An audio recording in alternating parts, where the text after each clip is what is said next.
everyone, it's Susan from Colorado Sasquatch Research. It is Tuesday, July 14th, 2020, and Mark Parr and I are out here at the South Platte River. We just finished a video of me kind of explaining who I am, how I came to join CSR, and thought it'd be nice if we did a little video of Mark Parra. So how you doing today, Mark? Outstanding. Awesome, awesome. So you started Colorado Sasquatch Research in 2010? Right, 2010, in a little state park outside of Castle Rock, Colorado.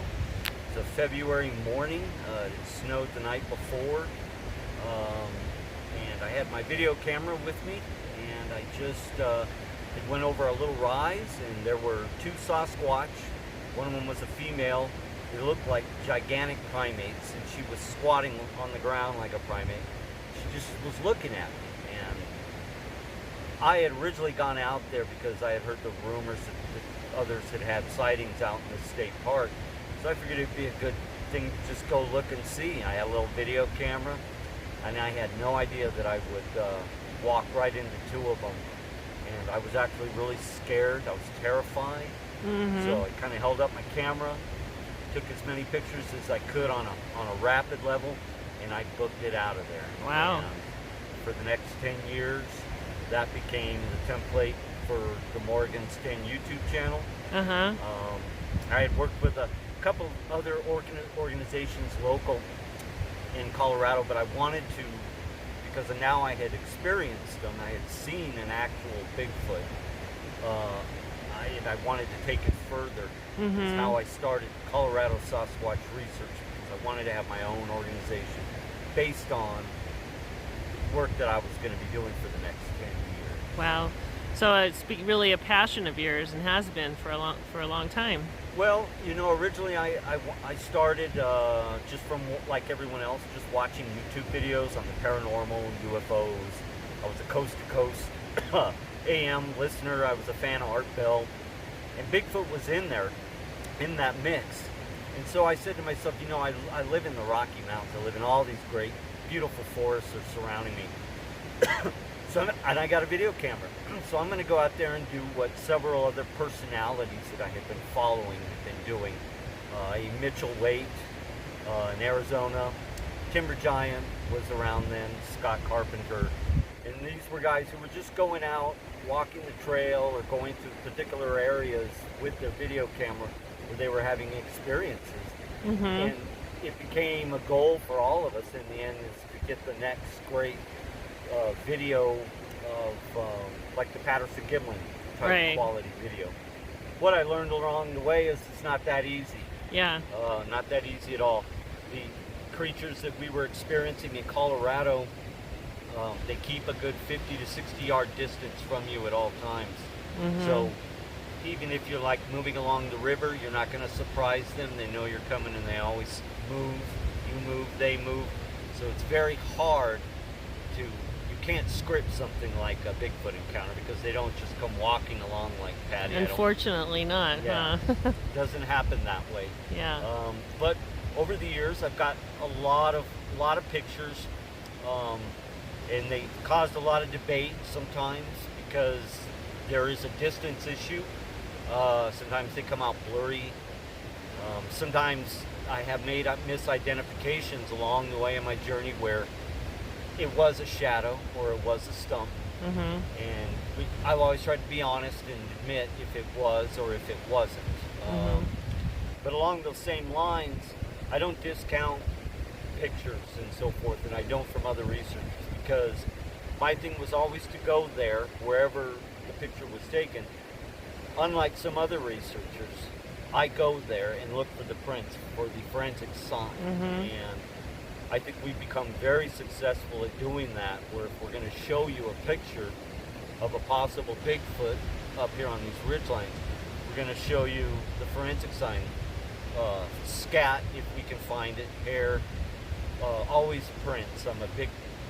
I have a background search and rescue and law enforcement, and one of my skill sets is man tracking, so I'm very good at finding prints. And even if they're ambiguous, it still adds to the bigger story. because, you know, if you have an ambiguous picture, it's kind of blurry. There was a distance issue. At least you have something that you can back it up. If you feel in your heart as a researcher that you had a Bigfoot encounter, a sighting, that adds to it rather than just posting a picture and saying, hey, everybody, this is a Bigfoot. Look, you got to believe me. Well, one thing that I think Colorado Sasquatch research brings is our integrity. I've always been a big person for integrity.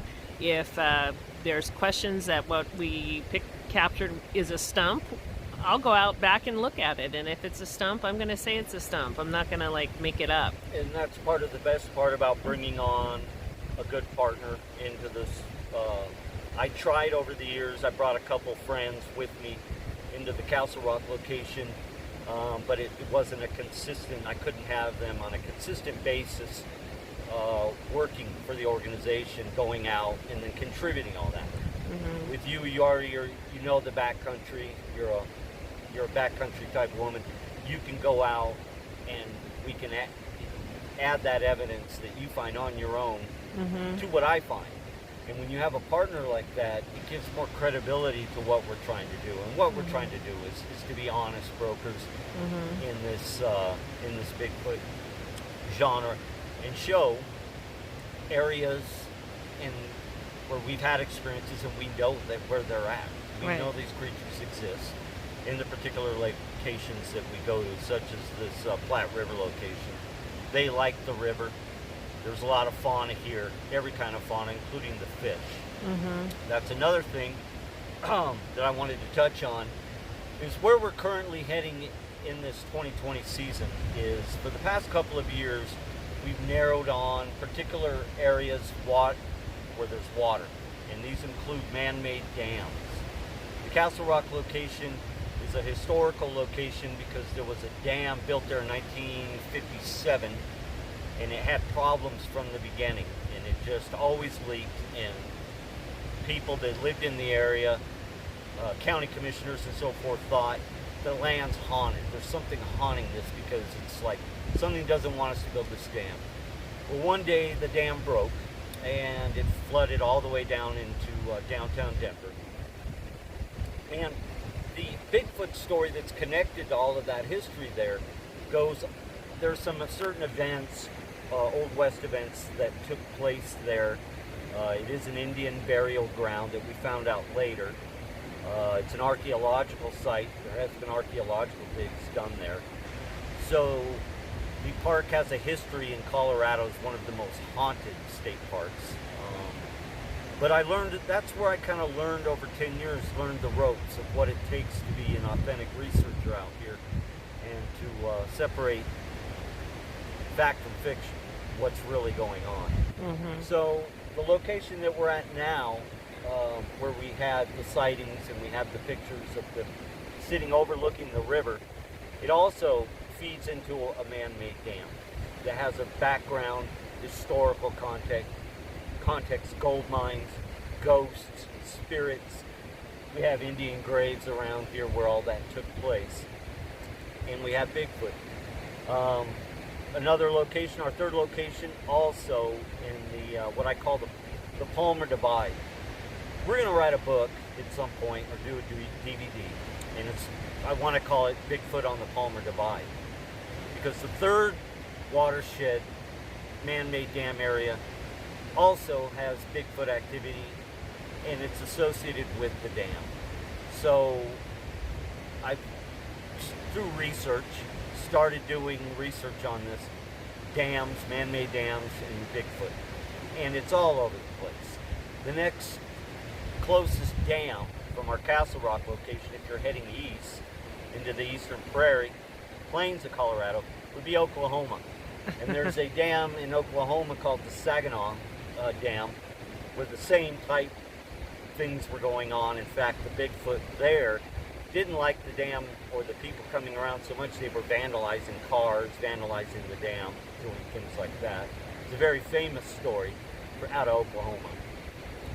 So the areas that we've been covering, so everyone knows, have a water source and a fauna source and caves associated with it, as well as a historical context. which is why we're having paranormal experiences, I believe. I believe there's two things going on also.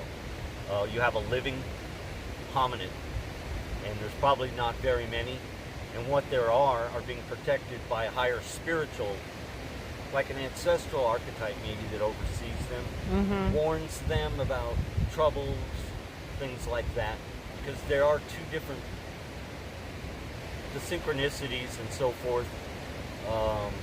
You know, as an example, we've come out here and we go home, and the next day there's a broken pine bow branch laying right on the path outside of our house. How does that happen? Yeah. Somebody just come by and leave a broken pine bow. So it's a very paranormal thing, because you can't. We live over in the city, so how is that possible that somebody left a giant pine bow right, on the path, and in a way that almost is like a glyph? Yeah. So they have followed us home. Something has, and we're just going to continue working in this area, and we'll blend these two interviews together with some other stuff we're going to look at today. We have a cave we want to show you, a hidden cave. And I hope that our followers just continue to keep following us. We're not going to stop. We're going to continue coming out here. Well, it's I think what we're doing is finding different pieces of the puzzle as we go along. There's like different pieces of the puzzle that are making up the whole, and we're slowly getting a picture of what that might be.